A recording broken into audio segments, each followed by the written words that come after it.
વિદ્યાર્થી મિત્રો, ચેપ્ટર 3 પ્રવાહ વિદ્યુત. ગઈકાલે આપણે એક વિદ્યુત ચાલક બળ, આંતરિક અવરોધ અને ટર્મિનલ વોલ્ટેજ એ વચ્ચેનો સંબંધ જોયો હતો. ટર્મિનલ વોલ્ટેજ V બરાબર એપ્સિલોન માઇનસ IR. R એ કોષનો આંતરિક અવરોધ, I એ પરિપથમાંથી પસાર થતો, બેટરીમાંથી પસાર થતો પ્રવાહ. અને આપણે વિદ્યુત ચાલક બળ કીધું હતું. વિદ્યુત રાસાયણિક કોષના ધન અને ઋણ ધ્રુવ વચ્ચેનો મહત્તમ મેક્સિમમ પોટેન્શિયલ ડિફરન્સ. અને જ્યારે પ્રવાહ વહેતો હોય ત્યારે બે છેડા વચ્ચેનો પોટેન્શિયલ ડિફરન્સ V એને આપણે ટર્મિનલ વોલ્ટેજ કીધું હતું. આગળ આપણે એક શ્રેણી અને સમાંતર શબ્દ જોઈ ગયા, કેપેસિટર માટે, અવરોધ માટે. આજે આપણે એક સ્ટેપ આગળ વધવાના. વિદ્યુત કોષોનું શ્રેણી જોડાણ અને સમાંતર જોડાણ. આપણે પહેલા શ્રેણીની વાત કરું. વિદ્યુત કોષોનું શ્રેણી જોડાણ માત્ર સમજવા માટે છે. મારી પાસે બે વિદ્યુત કોષો છે. હું આકૃતિ દોરું છું. જો આ રીતે આ પહેલો કોષ છે, એનો આંતરિક અવરોધ હું અહીંયા બતાવી દઉં. બીજો કોષ છે, એનો આંતરિક અવરોધ અહીંયા બતાવી દઈએ. અને એપ્સિલોન 1 કહીએ અને આનો આંતરિક અવરોધ એને હું R1 કેમ. આનું EMF એપ્સિલોન 2 અને આંતરિક અવરોધ R2 લઈ લઈએ.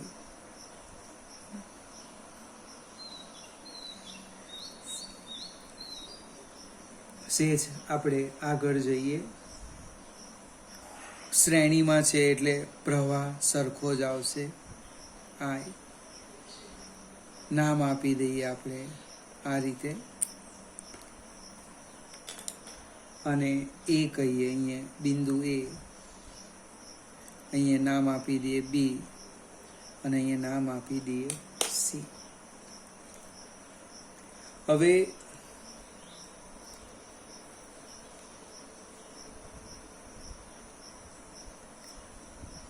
આકૃતિનું વર્ણન લખું છું.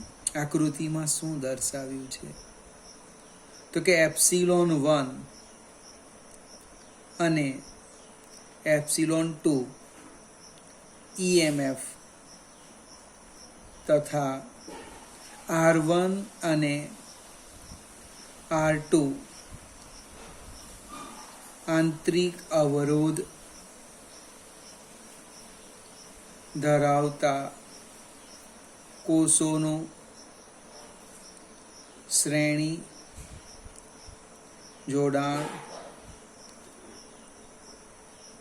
દર્શાવ્યું છે. ફરીથી એપ્સિલોન 1 અને એપ્સિલોન 2 EMF તથા R1 અને R2 આંતરિક અવરોધવાળા વિદ્યુત કોષોનું શ્રેણી જોડાણ દર્શાવ્યું છે. હવે A અને C વચ્ચે મારે પોટેન્શિયલ ડિફરન્સ લખવો છે. જો VAC, તો હું આમ લખી શકું VAB પ્લસ VBC. આ બે વચ્ચેનો પોટેન્શિયલ ડિફરન્સ વત્તા આ બે વચ્ચેનો પોટેન્શિયલ ડિફરન્સ બરાબર શું થવાનું? A અને C વચ્ચેનો પોટેન્શિયલ ડિફરન્સ. હવે પ્રવાહ વહેતો હોય તો પોટેન્શિયલ ડિફરન્સ એ ટર્મિનલ વોલ્ટેજ બને, અને પ્રવાહ વહેતો ન હોય તો પોટેન્શિયલ ડિફરન્સ બરાબર EMF બને. આ એક યાદ રાખવાનું. હમણાં આપણે શરૂઆત એનાથી જ કરી. પ્રવાહ વહેતો હોય તો વિદ્યુત કોષના બે છેડા વચ્ચેનો પોટેન્શિયલ ડિફરન્સ એ ટર્મિનલ વોલ્ટેજ, એટલે પ્રવાહ શૂન્ય હોય તો ટર્મિનલ વોલ્ટેજ બરાબર EMF થાય. એટલે VAB કેવી રીતે લખવાના? તો કે VAB તો કે એપ્સિલોન 1 માઇનસ IR1.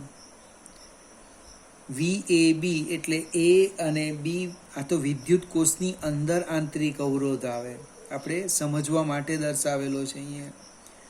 તો આ બે બિંદુ વચ્ચેનો પોટેન્શિયલ ડિફરન્સ એટલે આ કોષનો ટર્મિનલ વોલ્ટેજ કહેવાય. પ્લસ VBC તો કે એપ્સિલોન 2 માઇનસ IR2.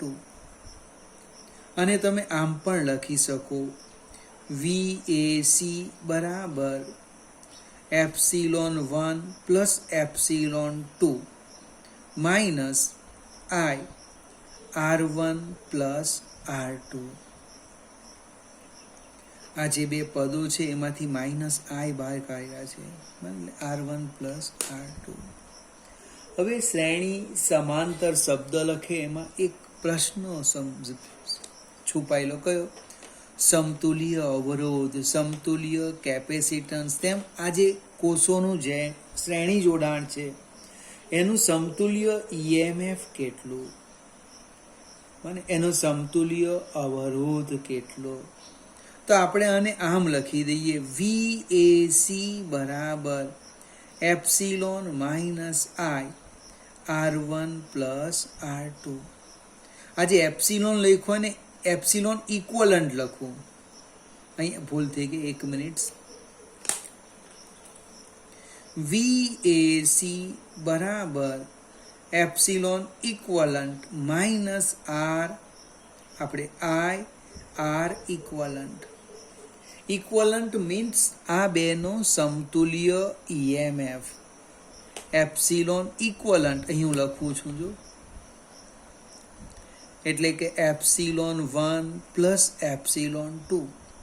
આ જે બે વિદ્યુત કોષો છે જેને શ્રેણીમાં જોડેલા છે એનો સમતુલ્ય EMF એ દરેક કોષના EMFના સરવાળા બરાબર થાય. તે જ પ્રમાણે R ઇક્વલન્ટ શ્રેણી જોડાણ છે તો સીધું જ આવ્યું R1 પ્લસ R2. હવે જો પ્રવાહ ધન ધ્રુવમાંથી બહાર નીકળે તો અહીંયા પ્લસ લખવાનું, અને જો ધન ધ્રુવમાં દાખલ થાય તો માઇનસ લખવાનું. ધારો કે આપણો જે પરિપથ છે હું સમજાવું, આ રીતે આવશે.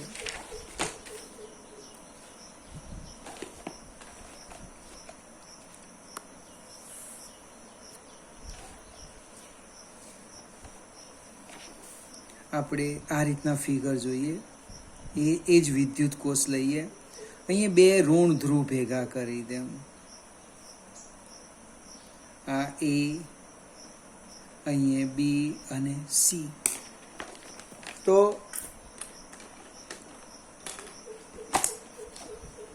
આ જે R ઇક્વલન્ટ છે તો સેમ રહેવાનો. R ઇક્વલન્ટ એટલે કે દરેક અવરોધનો સરવાળો R1 પ્લસ R2. પણ EMF સમતુલ્ય EMF એ આમ લખાય એપ્સિલોન 1 માઇનસ એપ્સિલોન 2. કારણ શું છે? આમાં ઋણ ધ્રુવમાંથી પ્રવાહ બહાર નીકળ્યો એટલે માઇનસ લખ્યા.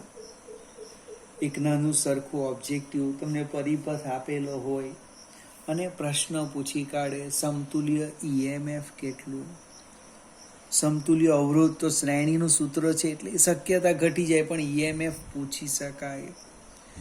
અને બંને ઋણ ધ્રુવ અથવા બંને ધન ધ્રુવ સાથે જોડવામાં આવે તો સમતુલ્ય EMF કેટલું.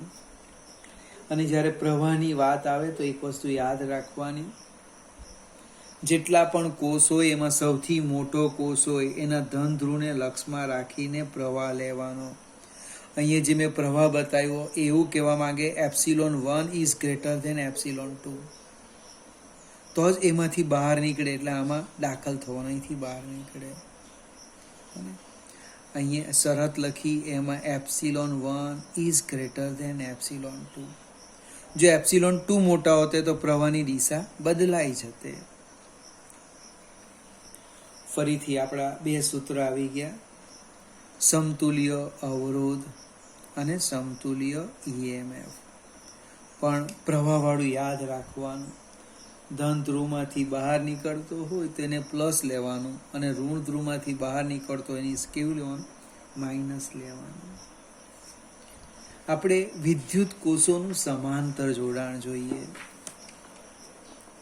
આ શ્રેણી થયું, કદાચ 2 માર્કમાં પૂછી કાઢે સપોઝ, તો આટલું લખો, એના 2 માર્ક્સ મળે. વિદ્યુત કોષોનું સમાંતર જોડાણ. વિદ્યુત કોષોનું સમાંતર જોડાણ ફિગર જોઈએ આપણે. આ રીતના એક મારો પાસે વિદ્યુત કોષ છે. આ કોષનો આંતરિક અવરોધ છે. બીજો એક વિદ્યુત કોષ છે. આ રીતે આ એનો આંતરિક અવરોધ છે, અને આપણે એપ્સિલોન 1 કહીએ. આનો આંતરિક અવરોધ R1. આનો વિદ્યુત કોષ એપ્સિલોન 2 લઈ લઈએ, અહીંયા R2. બંનેને સમાંતરમાં જોડી દઈએ. આ રીતે. હવે આ જે વિદ્યુત કોષ છે નંબર 1, એમાંથી જે પ્રવાહ નીકળે એને હું I1 કેમ, આમાંથી જે પ્રવાહ નીકળે એને I2 કહીએ, અને બંને ભેગો થઈને આ દિશામાં જાય, I જાય. નામ આપવું હોય તો આપણે આપી દઈએ, અને A કહીએ અને B કહીએ. હવે A અને B વચ્ચે પોટેન્શિયલ ડિફરન્સ લખું છું. જો વાક્ય રચના, A અને B બિંદુ વચ્ચે, A અને B બિંદુ વચ્ચે વિદ્યુત સ્થિતિમાનનો તફાવત એટલે કે પોટેન્શિયલ ડિફરન્સ, તો કે V બરાબર VA minus VB. Potential difference કેટલો લખ્યો? V બરાબર VA માઇનસ VB. કહેવાનો અર્થ A અને B વચ્ચે વિદ્યુત સ્થિતિમાનનો તફાવત V વોલ્ટ છે. હવે બંને કોષો સમાંતરમાં છે, એટલે કે પોટેન્શિયલ ડિફરન્સ સરખો આવે. બને બંને કોષો કેવા છે? સમાંતરમાં. બંને કોષો સમાંતરમાં છે એટલે પોટેન્શિયલ ડિફરન્સ સરખો આવે. તો હું લખું છું જો આ રીતે, V બરાબર એપ્સિલોન 1 માઇનસ IR1. બાજુમાં લખું, V બરાબર એપ્સિલોન 2 માઇનસ IR2. સોરી, અહીંયા I1 આવશે, અહીંયા I2 આવશે. હવે આપણે I1 અને I2 ને સૂત્રના કરતા કરવાના છે, એટલે આમ લખીએ, I1R1 બરાબર એપ્સિલોન 1 માઇનસ V. આ બાજુ આવે એટલે પ્લસ થાય, આ જમણી બાજુ ગયું એટલે માઇનસ થાય. સેમ આ સ્ટેપ આ બાજુ લાવો, I2R2 એપ્સિલોન 2 માઇનસ V. એટલે કે I1 epsilon 1 minus V by R1. અહીંયા લખાય I2 epsilon 2 minus V by R2, અને સેપરેટ આપી દઈએ. I1 બરાબર epsilon 1 by R1 minus V by R1. અહીંયા લખો I2 બરાબર epsilon 2 by R2 minus V by R2. સામે લખ્યું છે, ખ્યાલ તો આવે છે ને? એક લખીએ તો બીજું ડાયરેક્ટ પણ લખી શકાય. I1 બરાબર એપ્સિલોન 1 બાય R1, સેપરેટ કરી દે, માઇનસ V બાય R1. જ્યાં 1 દેખાય ત્યાં 2 લખી દે. હવે આપણો કુલ પ્રવાહ પર જઈએ. કુલ પ્રવાહ એને આપણે આ રીતે લખીએ, કુલ પ્રવાહ I બરાબર I1 પ્લસ I2. I1 અને I2 ની કિંમત મૂકીએ એટલે કે I બરાબર I1 epsilon 1 by R1 minus V by R1 plus epsilon 2 by R2 minus V by R2. હવે EMF ને ભેગા કરીએ અને આ બે પદમાંથી આપણે V ને સામાન્ય કાઢીએ. આમાંથી જોઈએ શું થાય. આપણે કુલ પ્રવાહ I બરાબર epsilon 1 by R1 plus epsilon 2 by R2 minus V હું સામાન્ય કાઢું એટલે 1/R1 પ્લસ 1/R2.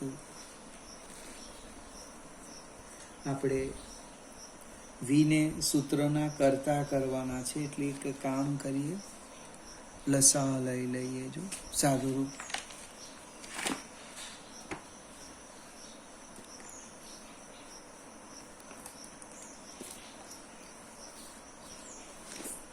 હું સાદું રૂપ આપું છું, લસા લેમ છું એકદમ ધીમે. R1 R2 લસા થશે epsilon 1 R2 plus epsilon 2 R1 divide by R1 R2 minus V અને R2 plus R1 divide by R1 R2. હવે સમછેદી છે, જો છેદ સરખા છે એટલે આને આપણે આમ લખીએ. માત્ર પ્રેક્ટિસ માટે છે. આવો કંઈક પ્રશ્ન પૂછાય ને પણ આવડવું જોઈએ. Epsilon 1 R2 plus epsilon 2 R1 minus V R2 plus R1 divide by R1 R2. V ને સૂત્રના કરતા કરવા છે એટલે આને હું સામે લઈ જાઉં તો આમ થાય I R1 R2 બરાબર epsilon 1 R2 plus epsilon 2 R1 minus V R2 plus R1. હવે V નો સહગુણક છે, એને હું આ બાજુ લઈ આવું એટલે પ્લસ થઈ જશે. V આખું પદ જ લઈ આવું પછી આપણે આગળ વાત કરીએ. આ બાજુ આવે એટલે પ્લસ થયા અને હું સામે લઈ જાઉં epsilon 1 R2 plus epsilon 2 R1 minus I R1 R2 આનો સામે લઈ જાઉં એટલે કે V બરાબર જો સ્ટેપ હવે જો V બરાબર epsilon 1 R2 plus epsilon 2 R1 divide by separate આપી દેમ છું minus I R1 R2 divide by R1 plus R2. ફરીથી સમજાવું આપણો પોઈન્ટ કયો છે તે. પહેલાં તો આકૃતિનું વર્ણન કરવાનું, મેં લખ્યું નથી. એપ્સિલોન 1 અને R1 એપ્સિલોન 1 અને એપ્સિલોન 2 EMF વાળા તથા R1 અને R2 આંતરિક અવરોધ ધરાવતા બે કોષોનું શ્રેણી સમાંતર જોડાણ આકૃતિમાં દર્શાવ્યું છે. આમાંથી પ્રવાહ I1 લીધો, આમાંથી I2 નામ આપી દીધા છે. હવે A અને B વચ્ચે પોટેન્શિયલ ડિફરન્સ મેં V લખ્યો. એનો અર્થ આના ટર્મિનલ છેડો પણ V જ આવવાનો, આનો ટર્મિનલ છેડા વચ્ચેનો વોલ્ટેજ પણ V આવવાનો. બસ એનો ઉપયોગ કર્યો આ સામ સામે લખીને. V બરાબર epsilon 1 minus I1 R1 same step. આમાંથી I1 ને I2 ને સૂત્રના કરતા કીધા. કુલ પ્રવાહ લખ્યો. પછી સાદું રૂપ આપતા આપતા આપણે ક્યાં આવી ગયા? અહીંયા આવી ગયા. V બરાબર epsilon 1 R2 plus epsilon 2 R1 divide by R1 plus R2 minus આટલા. હવે કમ્પેરિઝન કરવાના. જો સમતુલ્ય પોટેન્શિયલ ડિફરન્સ વી બરાબર E equivalent minus I R equivalent. જેમ આપણે શ્રેણી જોડાણમાં ચર્ચા કરી એ જ પ્રમાણે અહીંયા કરીએ. આ બંને સમીકરણને તમે સરખાવો બંનેને તો સમાંતરમાં જો સમતુલ્ય ઈએમએફ બહુ જ કોમ્પ્લિકેટેડ લાગે. Epsilon 1 R2 plus epsilon 2 R1 divide by R1 plus R2 અને R ઇક્વલન્ટ ચેક કરો. I નો સહગુણક R1 R2 divide by R1 plus R2.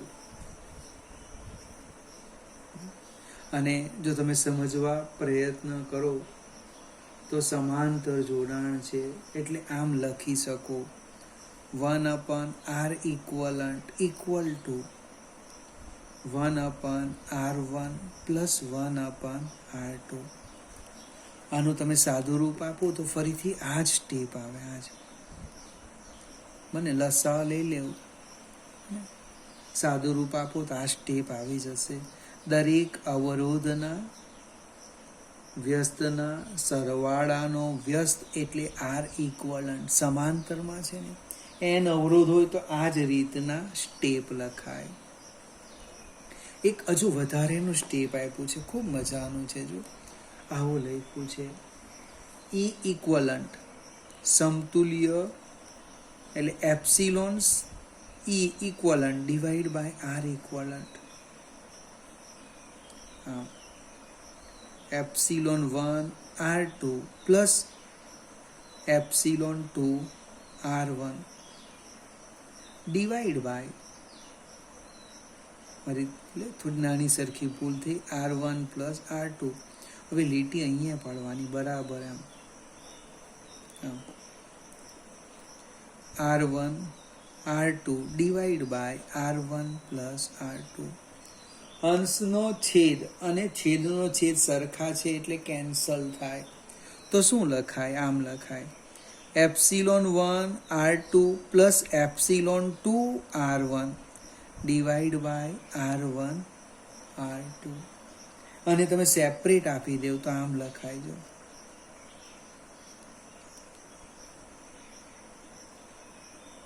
Separate આપું છું આ સ્ટેપ દરેક બંનેને.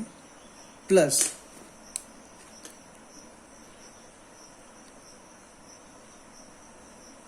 Divide by R1 R2. આનો અર્થ એવો થાય epsilon equivalent R equivalent equal to epsilon 1 by R1 plus epsilon 2 by R2. ધારો કે n વિદ્યુત કોષ હોય તો પ્લસ એપ્સિલોન 3 બાય R3. આ રીતે આગળ વધે. હવે આ સમાંતરમાં થોડી ચર્ચા વધારે છે, શ્રેણીમાં ઓછી છે, બની શકે પૂછી શકાય.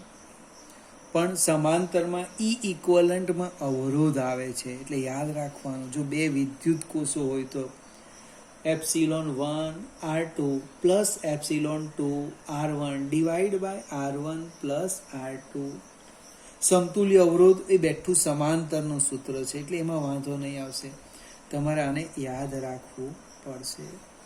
સેમ શ્રેણીમાં પણ ઈ ઇક્વલન્ટ એટલે સરવાળો, સાદો સરવાળો, અને આર ઇક્વલન્ટ એ પણ સરવાળો છે.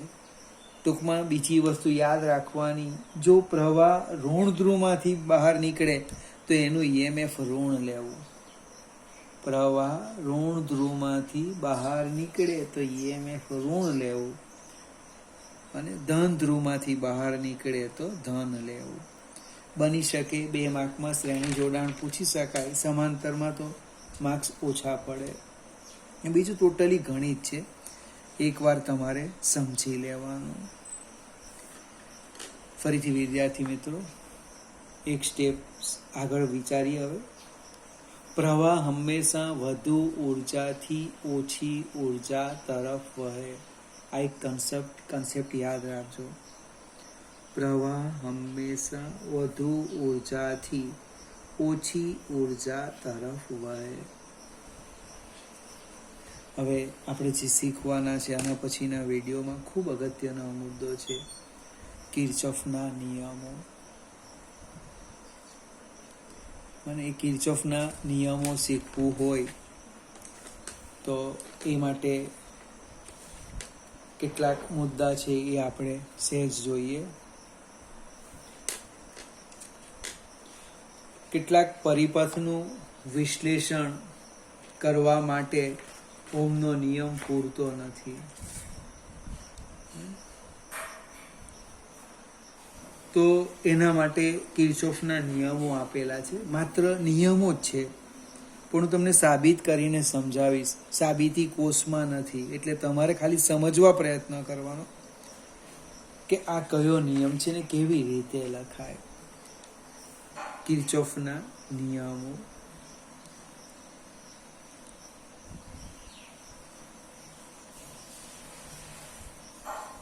કિર્ચોફના નિયમો. એમાં એક પોઈન્ટ આવે છે જંક્શન,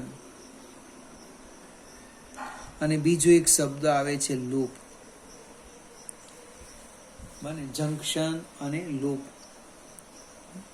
હવે એક નાની સરખી હું ફિગર બતાવું તમને. આપણે રફ કામ કરતા છે.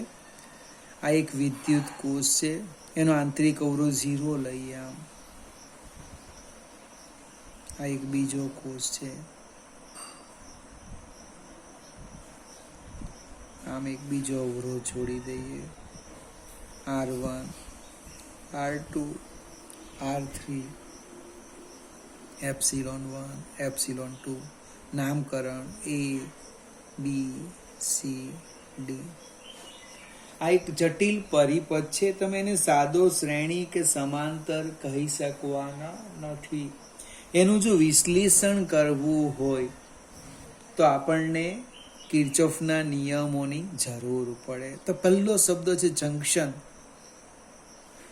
અને ફરીથી આપણે આજની શરૂઆત કરીએ તો કે જે બિંદુ પાસે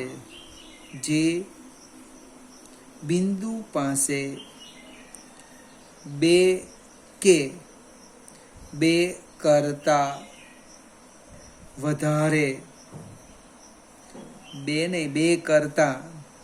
વધારે વાહકો ભેગા મળે તેને જંક્શન કહે છે. દાખલા તરીકે બી ને જંક્શન કહેવાય, ડી ને જંક્શન કહેવાય, એ અને સી ને નહીં કહેવાય. જે બિંદુ પાસે બે કરતા વધારે વાહકો ભેગા મળે એને જંક્શન કહેવાય. વિદ્યાર્થી મિત્રો, જે લોકો રેલવે ની મુસાફરી કરે એને ખબર હશે, રેલવેમાં પણ જંક્શન લખેલું હોય. સુરત સ્ટેશન લખેલું છે, જ્યારે ઉધના જંક્શન લખેલું છે. અને તમે વિચારો એ શા માટે લખ્યું હશે? તો સુરતની સ્થિતિ આમ આવે. આ ધારો કે બરોડા જાય તો આ બાજુ મુંબઈ. અને ઉધનામાં આખી પરિસ્થિતિ બદલાઈ જાય છે. ઉધનામાં શું થાય? આવું થાય. મને એક નવસારી તરફ જાય, એક બરોડા તરફ જાય અને એક વ્યારા તરફ થાય. 3 લાઈન ભેગી થઈ. 3 લાઈન એટલે ત્યાં લખેલું છે ઉધના જંક્શન. ઉધના જંક્શન. અહીંયા લખ્યું છે સુરત સ્ટેશન. તફાવત આટલો છે. જંક્શન બે કરતા વધારે વાહકો ભેગા મળે એને જંક્શન કહેવાય. બીજો છે લૂપ. લૂપ એટલે વાહકોથી રચાતો બંધ પરિપથ. વાહકોથી રચાતો બંધ પરિપથ. જૂના કોર્સમાં સાબિતી હતી, આપણી પાસે સાબિતી નથી, પણ આપણે એક વખત સમજી લઈએ પછી એ નિયમ કેવી રીતે યાદ રાખવાના એ સમજાવીશ. ટૂંકમાં આ શબ્દો બે તમારે સમજી લેવાના, જંક્શન અને લૂપ. વાહકોથી રચાતો બંધ પરિપથ એને લૂપ કહેવાય. જો અહીંયા લૂપ આને કહેવાય. A B D A A loop કહેવાય. A B C D A A loop કહેવાય. જો હું A B D લખું તો લૂપ નહીં કહેવાય. કેમ? તો આ ભાગ ખુલ્લો કહેવાય. એટલે પહેલો અને છેલ્લો અક્ષર સરખા હોય એટલે બંધ પરિપથ થવાનો. BCDB એ લૂપ કહેવાય. અહીં 3 લૂપ છે. બીજું લૂપનું નામ સમઘડી કે વિષમઘડી એ તમારે નક્કી કરવાનું કે મારે સમઘડી રાખવું છે કે વિષમઘડી રાખવું છે. જે નક્કી કરો એને અનુરૂપ ચર્ચા કરવાના છે. ફરીથી આજે 2 શ્રેણી સમાંતર સિવાય જો કંઈક નવું શીખ્યા હોય તો 2 શબ્દ જંક્શન અને લૂપ.